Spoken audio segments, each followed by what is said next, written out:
Assalamualaikum warahmatullahi wabarakatuh.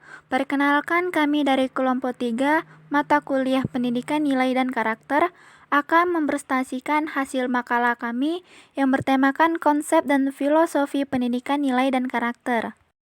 Sebelumnya, perkenalkan nama saya Widya Wulandari sebagai moderator dan pemateri pertama, dilanjutkan oleh Chandra Nugraha Lubis sebagai pemateri kedua, dan dilanjutkan oleh Dayana Sabila sebagai pemateri ketiga.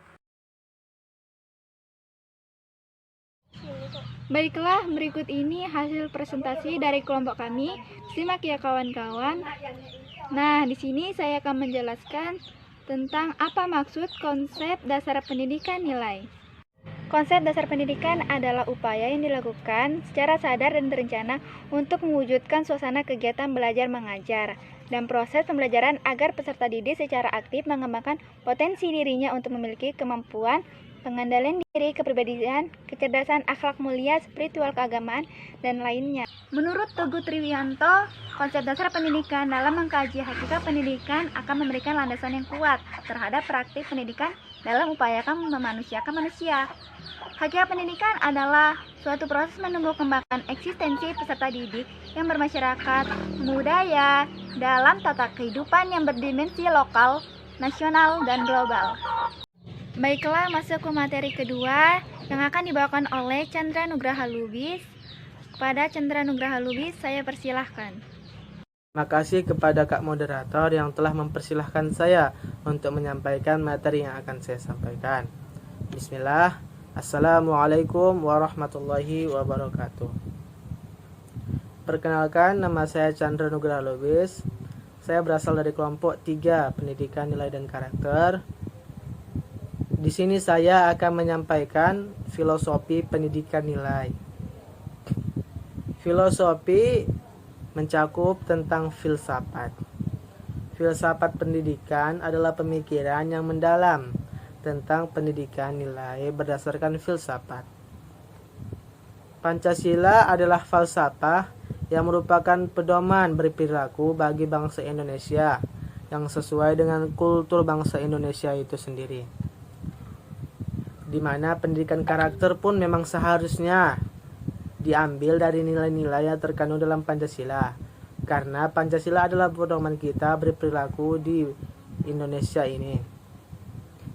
Adapun pengertian filsafat pendidikan menurut Tewimor, yaitu adalah sebuah teori pendidikan yang dikemas dalam sebuah sistem konsep, di mana teori tersebut ataupun teori pendidikan tersebut itu dibagi menjadi dua kelompok. Yang pertama yaitu tentang teori umum pendidikan, dan yang kedua itu ada teori khusus pendidikan. Tewimor pun juga menegaskan dari segi tujuan penyajian, maka teori pendidikan pun dibagi menjadi dua kelompok juga, yang mana itu mulai dari teori pendidikan preskriptif dan teori pendidikan deskriptif. Mungkin hanya ini yang dapat saya sampaikan. Kurang lebihnya saya mohon ampun kepada Allah. Mohon maaf kepada teman-teman sekalian. Saya akhiri. Wassalamualaikum warahmatullahi wabarakatuh. Saya kembalikan kepada Kak Moderator. Baiklah, terima kasih kepada Chandra Nugraha Lubis yang telah memaparkan materinya. Kita lanjutkan kepada pemateri ketiga kita, Dayana Salsabila. Kepada Dayana Salsabila, saya persilahkan. Assalamualaikum warahmatullahi wabarakatuh. Saya Dayana Sabila sebagai pemateri ketiga akan menjelaskan tentang landasan filosofi pendidikan. Menurut Kamus Besar Bahasa Indonesia, landasan berarti alas, dasar atau tumpuan. Sedangkan menurut istilah, landasan berarti fondasi. Sehingga dapat disimpulkan bahwa landasan merupakan alas dasar pijakan dari suatu hal atau suatu fondasi dari tempat berdirinya sesuatu. Landasan pendidikan merupakan landasan yang bersifat konseptual. Pada dasarnya identik dengan asumsi, yaitu suatu gagasan, kepercayaan, prinsip, pendapat, dan pernyataan yang sudah dianggap benar yang dijadikan sebagai titik tolak dalam rangka berpikir dan bertindak. Menurut Troy Wilson organ, asumsi dapat dibedakan menjadi 3 diantaranya. Yang pertama, aksioma, yaitu asumsi yang dapat diterima kebenarannya tanpa harus adanya pembuktian. Yang kedua, ada postulat, yaitu asumsi yang diterima oleh suatu kelompok tertentu atas dasar persetujuan. Yang ketiga, ada premis tersembunyi, yaitu asumsi yang tidak dinyatakan secara tersurat, namun diharapkan dapat dipahami dan diterima secara umum. Selanjutnya mengenai filosofi.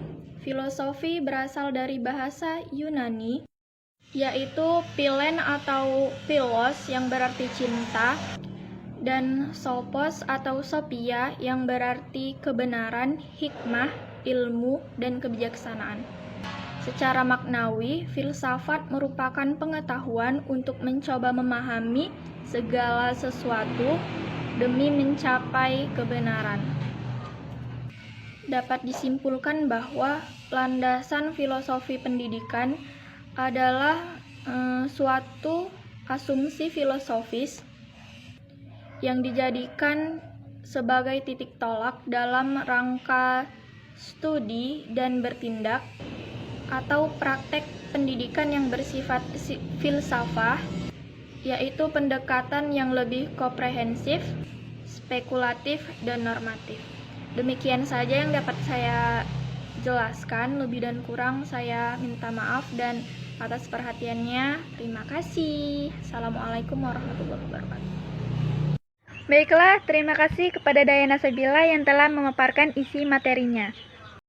Jadi kesimpulannya adalah konsep dan filosofi pendidikan nilai dalam karakter ini bertujuan pendidikan yang bermaksud menyiapkan generasi bangsa yang berwatak luhur dapat tercapai, dan bertujuan juga menjadikan generasi muda jauh lebih baik masa depannya dan dapat membentuk karakter pribadi yang sangat baik. Sekian hasil presentasi dari kelompok 3, kami akhiri. Wassalamualaikum warahmatullahi wabarakatuh.